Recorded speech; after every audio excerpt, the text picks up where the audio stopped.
ఢిల్లీలోని ఇండియా గేట్లో ఒక పెద్ద మొత్తంలో ప్రొటెస్ట్ కొనసాగుతున్నాయి.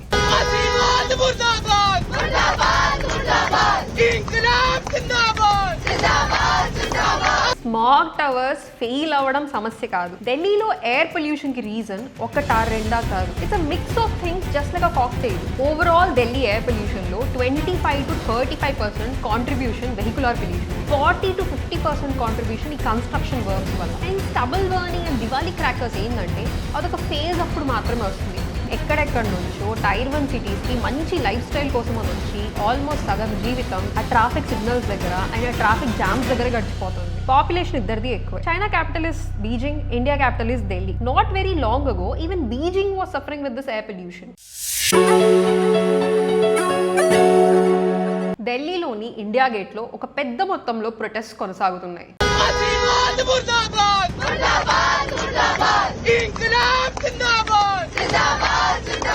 ఒకసారి ఊహించండి, ప్రభుత్వం 1000 కోట్లు ఖర్చు పెడుతుంది ఒక యంత్రం కోసం. వినడానికి ఫ్యూచరిస్టిక్ గా అండ్ ఇన్నోవేటివ్ గా ఉంది కదా. అసలు ఈ యంత్రాలు ఏంటి? ఇవి ఒక పెద్ద పెద్ద కాంక్రీట్ స్ట్రక్చర్స్ అండ్ వీటినే స్మాగ్ టవర్స్ అని అంటాం. మిగతా ఢిల్లీని మినహాయించి ఎక్కడైతే ఉన్నాయో ఆ చోట మాత్రమే ఒక చిన్న క్లీన్ ఎయిర్ జోన్ బబుల్ ని క్రియేట్ చేయడం. ఆ జోన్ లో AQI compared to rest of the Delhi తక్కువ ఉంటుంది and as well as PM 2.5 concentration కూడా తక్కువ ఉంటుంది. AQI అంటే air quality index. For suppose temperature ని మెజర్ చేయడానికి మనకు థర్మోమీటర్ ఉంటుంది. అలానే AQI ఒక సంఖ్య ఇస్తుంది. ఆ సంఖ్య దేనికి సంబంధించిందంటే PM 2.5 కాన్సన్ట్రేషన్. బేసిక్లీ PM 2.5 అంటే ఏంటి? Particulate matter 2.5. ఈ 2.5 అంటే మైక్రోమీటర్స్ అని అర్థం. పార్టికులేట్ మ్యాటర్ అంటే చిన్న చిన్న ధూళి కణాలు. ఆ 2.5 mm అనేది మైక్రోమీటర్స్. అర్థం చేసుకోండి, 1 millimeter is equivalent to 1000 micrometres. అంటే చిట్టి చిట్టి సూక్ష్మమైన ధూళి కణాలు. అండ్ ఆ ధూళి కణాల కాన్సన్ట్రేషన్ ఎయిర్ లో ఏ లెవెల్లో ఉందో మెజర్ చేసే ప్రక్రియనే AQI, ఎయిర్ క్వాలిటీ ఇండెక్స్ అని అంటున్నాం. మనం ఈ డస్ట్ పార్టికల్స్, ఆ చిన్న సూక్ష్మమైన ధూళి కణాలని బ్రీత్ చేసినప్పుడు అవి మన బ్లడ్ లోకి వెళ్ళి రక్తం మందగించి స్ట్రోక్ రావడం, ఊపిరితిత్తుల సమస్యలు, cancer, bronchitis allergy and various respiratory problems వచ్చే ఛాన్సెస్ మనకి కనిపించకపోయినా ఇది బ్రీత్ చేయడం వల్ల ఆల్మోస్ట్ 10 years మన జీవిత కాలాన్ని తగ్గించే అంత పవర్ వీటికి ఉంది. సో ఈ స్మాగ్ టవర్స్ ఎక్కడైతే ఎరెక్ట్ చేస్తారో ఆ ఏరియా వరకు PM 2.5 కాన్సన్ట్రేషన్ తక్కువ ఉంటుంది. అంటే AQI ఇండెక్స్ మెరుగ్గా ఉంటుంది. సరళమైన భాషలో చెప్పాలంటే మన ఇంట్లో మూసేసిన గోడల మధ్యలో ఒక ఎయిర్ ప్యూరిఫైయర్ పెట్టామంటే అది గదిలో ఉన్న గాలిని పీల్చుకొని ఫిల్టర్ ద్వారా పంపి స్వచ్ఛమైన గాలిని బయటికి పంపిస్తుంది. ఆ ఫిల్టర్ పేరు HEPA అంటే హై ఎఫిషియన్సీ పార్టికులేట్ ఎయిర్. ఇది చాలా సన్నని మెష్. ధూళి, దుమ్ము, కణాలు PM 2.5 ని బాగా క్లియర్ గా ప్యూరిఫై చేసేసి చుట్టూ ఉన్న ఎయిర్ ని ప్యూర్ చేస్తుంది. ఇది బేసిక్ గా పనిచేయడానికి కారణం గది మూసేసి ఉండడం. ఇదే యంత్రాన్ని ఓపెన్ ఏరియాలో ప్లేస్ చేసి ఎయిర్ ని ప్యూరిఫై చేయడానికి వాడితే దాన్ని స్మాగ్ టవర్ అంటారు. కానీ ఒక్కసారి ఆలోచించండి, Delhi is an open area. Complete గాలులు వస్తూ ఉంటాయి, హిమాలయాస్ నుంచి కావచ్చు, లేకపోతే some kind of western disturbances వస్తూ ఉంటాయి. మరి గాలి ప్రవహించేటప్పుడు ఎయిర్ ఎలా ప్యూరిఫై చేస్తాం? ఒకవేళ ప్యూరిఫై చేసామే అనుకో, చుట్టూ మళ్ళీ ఆ కలుషితమైన గాలి మళ్ళీ కలిసిపోతుంది కదా. కామన్ సెన్స్ ఉండే ప్రతి వ్యక్తికి ఈజీగా అర్థమయ్యేది దీని ఎఫెక్ట్ ఇస్ జీరో. నిజానికి ఈ స్మాగ్ టవర్ ఎక్స్పెరిమెంట్ ఇంతకు ముందే చేశారు అండ్ అది ఫెయిల్యూర్ గా బయటకు వచ్చింది. బట్ అయినా ఎందుకు మళ్ళీ రిపీట్ చేస్తున్నారు? ప్రభుత్వం ఏం చెప్తుందంటే, రూలింగ్ పార్టీ, సో ఒక క్లీన్ ఎయిర్ జోన్ క్రియేట్ అవుతుంది ఈ స్మాగ్ టవర్స్ ని యూజ్ చేస్తే అని వాళ్ళ ఆబ్జెక్టివ్ అని చెప్తున్నారు. కానీ ప్రశ్న ఏంటంటే,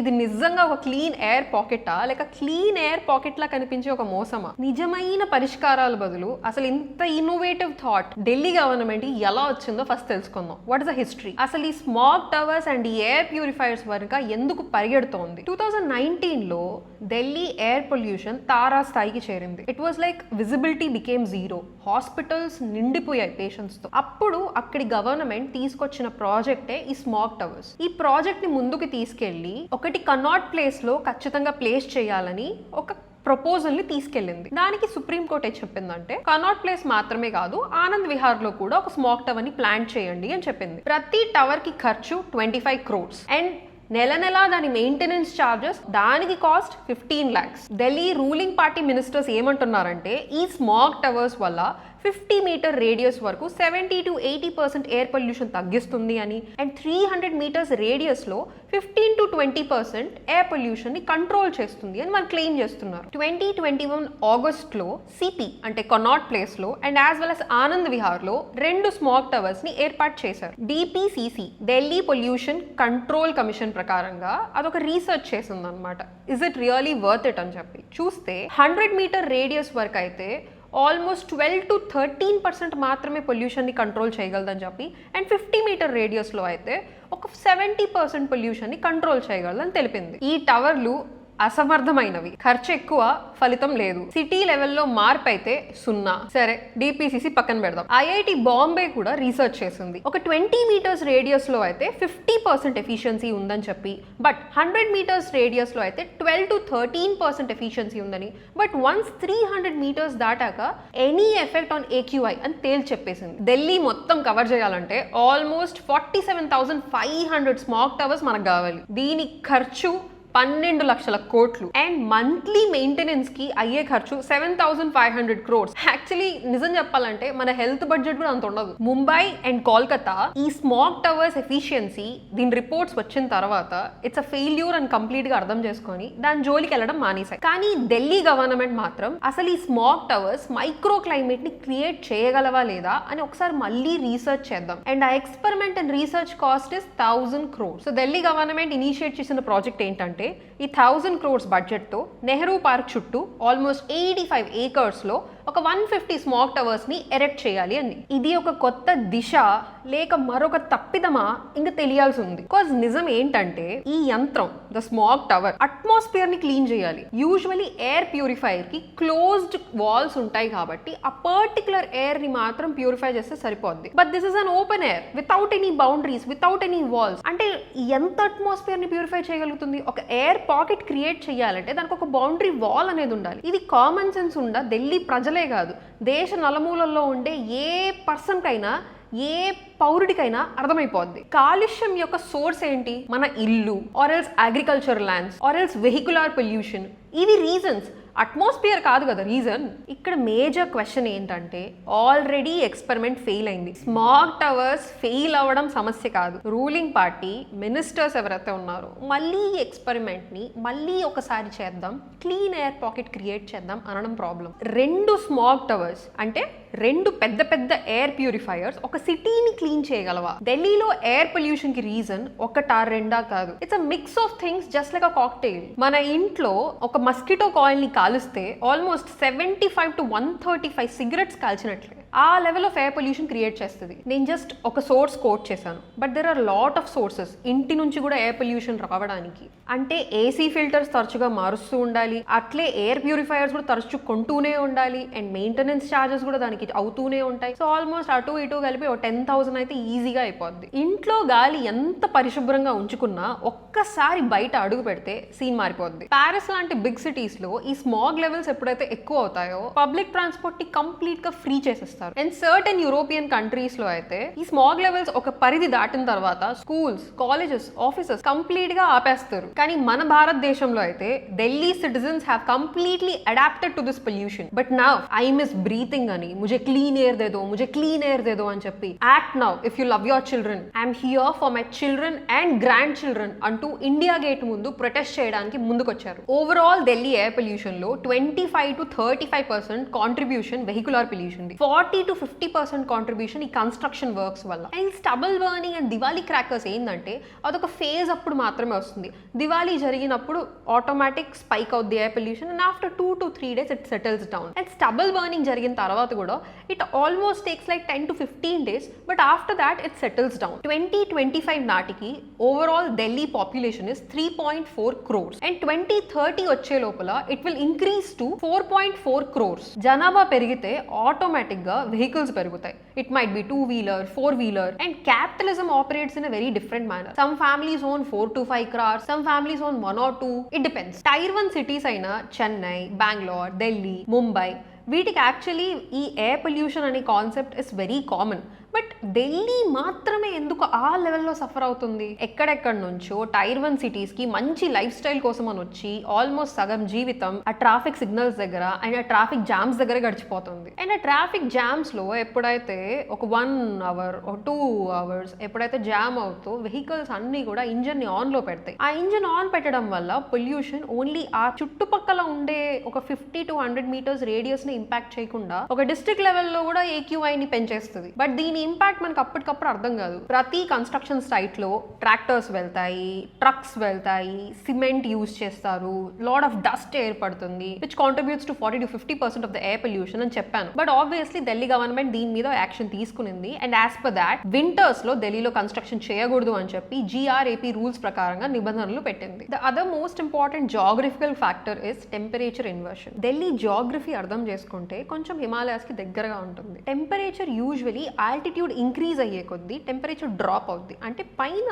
కూల్ ఎయిర్ ఉంటుంది. బట్ ఢిల్లీలో కేసు ఏంటంటే ఈ stubble burning and Diwali crackers ఎప్పుడైతే కంప్లీట్ పొల్యూషన్ జనరేట్ చేస్తాయో ఢిల్లీ మీదగా హిమాలయాల నుంచి చల్లని గాలి వస్తుంది. ఆ చల్లని గాలి పైన వేడిగా ఉండే గాలి ఒక పొరలాగా ఏర్పడుతుంది. సో దాన్ని ఒక బ్లాంకెట్ లాగా కప్పేయడం వల్ల ఆ డస్ట్ పార్టికల్స్, ఆ స్మోక్ పార్టికల్స్, ఆ స్టబుల్ బర్నింగ్ లో జనరేట్ అయిన పొల్యూటెంట్స్ అంతా ఆ బ్లాంకెట్ మధ్యలో చిక్కుకుపోతాయి. అందుకే దివాళీ తర్వాత ఎయిర్ డెన్స్ గా, థిక్ గా, పొల్యూటెడ్ గా అయిపోతుంది ఢిల్లీలో. అండ్ విజిబిలిటీ లెవెల్స్ కూడా చాలా తగ్గిపోతాయి. అది ఎలా అనిపిస్తుంది అంటే నేను ఢిల్లీలో ఉన్నానా, స్ట్రేంజర్ థింగ్స్ లో ఉన్నానా అనే డౌట్లు వస్తాయి. సో సొల్యూషన్ ఏంటి దీనికి? 2024 నాటికైతే ఢిల్లీ లోపల 1650 EV బసెస్ ఉన్నాయి. అండ్ రిజిస్టర్ అయిన న్యూ వెహికల్స్ లో almost 25% are EV vehicles. Water sprinklers, vacuum sweepers and proper pavement maintain చేయడం వల్ల 30% ఎయిర్ పొల్యూషన్ అయితే తగ్గించవచ్చు. స్టబుల్ బర్నింగ్ ఏదైతే జరుగుతుందో హర్యానా అండ్ పంజాబ్ ఏరియాలో దీనికి కూడా పూసా బయోడీగ్రేడర్స్ అనే కాన్సెప్ట్ ని కనిపెట్టింది. సో దీన్ని యూజ్ చేసి జస్ట్ ఆ మిగిలిపోయిన ఏదైతే పంట ఉందో దాన్ని తగలబెట్టకుండా ఈ బయోడీగ్రేడర్స్ వాడడం వల్ల అది ఆటోమేటిక్ గా డీకంపోజ్ అయిపోతాయి. ఎక్కువగా ఈ బయో డీకంపోజర్స్ వాడండి instead of stubble burning. And private transport use చేయకుండా పబ్లిక్ ట్రాన్స్పోర్ట్ ని ఎక్కువ ప్రిఫర్ చేయండి. ఈవీ వెహికల్స్ కి ఎక్కువ స్విచ్ అవ్వండి. అండ్ పాత వెహికల్స్, ఒక 10 years బ్యాక్ వెహికల్స్ ఏవైతే ఉన్నాయో వాటిని డిస్కార్డ్ చేయండి. ఇవన్నీ ఏవైతే ఉన్నాయో ఇవన్నీ చిన్న చిన్న మార్పులు మాత్రమే తీసుకురాగలరు. బట్ ఒక పెద్ద లెవెల్లో ఒక పెద్ద రెవల్యూషనరీ మార్పు రావాలంటే అది మన లెజిస్లేటర్స్ చేతిలోనే ఉంది. అండ్ దీన్ని మనం ఒక చిన్న కేస్ స్టడీ ద్వారా అర్థమయ్యేలా చెప్తాను, వినండి. UNEP రిపోర్ట్ ప్రకారంగా కొన్ని చిన్న చిన్న దేశాలు including China and India air pollution వల్ల ఎంత మార్టాలిటీ రేట్ ఉందో ఇక్కడ ప్రెజెంట్ చేయడం జరిగింది. చైనా ఇండియాని కంపేర్ చేస్తే పాపులేషన్ ఇద్దరిది ఎక్కువ. China capital is Beijing, India capital is Delhi. Not very long ago even Beijing was suffering with this air pollution. Thick smog, visibility zero, almost air pollution levels అయితే they were breaking records. But in just a few years అసలు complete గా flip చేసేసింది script ని. And how? Beijing ఇలాంటి miraculous smog towers అనే dream ని change చేయలేదు. It actually changed how the city worked. First high density transport corridors ని create చేసింది. School, office, recreational area and as well as your housing buildings ఒక limited space లో దగ్గరగా ఉండేలాగా high density transport corridors యొక్క ముఖ్య ఉద్దేశం. Such that you can live, work and travel without needing car. Coal utilisation కావచ్చు, infrastructure ని ఇంకా ఇంప్రూవ్ చేయడం కావచ్చు, ఆర్ ఎల్స్ పబ్లిక్ ట్రాన్స్పోర్ట్ ని ఇంప్రూవ్ చేయడం కావచ్చు. ఎమిషన్స్ ఏ లెవెల్లో ఉన్నాయో ఆ మానిటరింగ్ ఆఫ్ ద డేటాని కూడా వెరీ వెరీ స్ట్రిక్ట్ గా మెజర్ చేయడం. ఇన్నోవేటివ్ వేలో నంబర్ ప్లేట్ లాటరీ సిస్టమ్, అంటే లాటరీ గెలిచిన వారికి మాత్రమే ఆ కార్ ప్లేట్, ఆ నంబర్ ప్లేట్ ని వినియోగించే హక్కు ఉంటుంది. ఈ లాటరీ సిస్టమ్ ముఖ్య ఉద్దేశం ఏంటంటే ఎక్కువ మంది జనాలు ఎక్కువ శాతంలో కార్స్ కొనకుండా కంట్రోల్ చేసే ఒక ప్రక్రియ. China came up with very innovative solutions. Odd and even days లో కార్ డ్రైవ్ చేసే విధానం కావచ్చు, నంబర్ ప్లేట్ లాటరీ సిస్టమ్ కావచ్చు, ఆర్ ఎల్స్ కార్ అమ్మితే సబ్సిడీస్ కావచ్చు, and introduction of this high density transport corridors కావచ్చు. సిటిజన్ సహకారం and government strict and stringent norms వల్ల this became a hit. And 2013 నుంచి 2021 వచ్చేలోపు PM 2.5 లెవెల్స్ ఆల్మోస్ట్ 90 నుంచి 40కి drop అయిపోయాయి. అండ్ ఒక గ్లోబల్ లెవెల్లో ఒక ఎగ్జాంపుల్ ని సెట్ చేసింది బీజింగ్. ఏమని నిరూపించిందంటే నిజమైన మార్పు మిషన్ మనుషులలో కాదు మన నిర్ణయాలలో ఉంటుంది అని. 2020 లాక్డౌన్ వచ్చినప్పుడు ఢిల్లీ ఎయిర్ క్వాలిటీ ఏ లెవెల్లో ఇంక్రీజ్ అయిందో గుర్తుందా? సో ఈ కేస్ స్టడీ తర్వాత టెంపరరీ సొల్యూషన్ అయిన 150 smog towers which is spread around 85 acres with cost of 1000 crores సొల్యూషనా, లేకపోతే అదే 1000 crores ని some kind of roof top solutions like solar panels కి కావచ్చు, ఈ బయో డీకంపోజర్స్ అయిన ఈ సీడ్స్ ని ఫార్మర్స్ కి ప్రొవైడ్ చేయడం కోసం కావచ్చు, అదే ఈవీ వెహికల్స్ ని ఇంకొంచెం సబ్సిడైజ్డ్ రేట్స్ కి ప్రొవైడ్ చేయడానికి గవర్నమెంట్ అందులో ఆ 1000 crores ని ఇన్వెస్ట్ చేయడం కరెక్టా? అలా కాదు, స్మాగ్ టవర్సే సొల్యూషన్ అనుకుంటే almost 47,000 smog towers with a cost of 12 lakh crores with a monthly maintenance of 7,500 crores. ఇక్కడ మనకు కావాల్సింది ఇంటిగ్రేటెడ్ అప్రోచ్. ఎందుకంటే ఢిల్లీ ఒక్కటే ఈ పొల్యూషన్ ని ఫేస్ చేయట్లేదు. ఇండో గ్యాంజెటిక్ బెల్ట్ ఏదైతే ఉందో ఇది కంప్లీట్ ఇదే ప్రాబ్లమ్ ని ఫేస్ చేస్తుంది. పంజాబ్ నుండి బీహార్ దాకా ఎయిర్ పొల్యూషన్ కంట్రోల్ మెజర్స్ తీసుకోవాలి. It is not like